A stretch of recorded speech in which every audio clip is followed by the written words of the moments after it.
В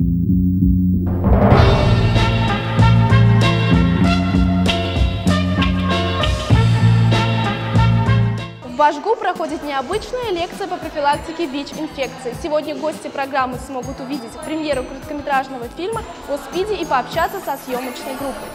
1 декабря – Всемирный день борьбы со СПИДом. Организованные усилия направлены на укрепление профилактики распространения ВИЧ, на предоставление информации о данной проблеме. Полезно прежде всего вовлечение молодежи для того, чтобы понять суть проблем ВИЧ-инфекции. Вот, поверьте, что просто лекция, как правило, не воспринимается. Но сейчас, когда мы пытаемся поговорить, пытаемся выйти на разговор по душам, данная подача материала и информации, я думаю, что должна остаться у каждого в голове. Участники команды высшепользу.ком решили провести тур-акцию, которая поможет бороться с серьезным заболеванием. Такое мероприятие существует уже не первый год. В этот раз оно прошло в 7 городах республики, финальным заключением которого стал город Уфа. Цель это сделать проблему СПИДа видимой, сделать так, чтобы молодежь увидела, что это есть, прислушалась к этому, стала более осторожной, это точно, да?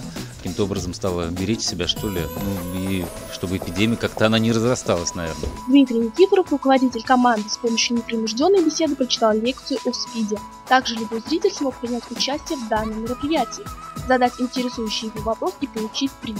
Очень актуальная, да, тема. И преподнесли нам ее, конечно, очень круто. Организаторам всем спасибо большое, просто огромное.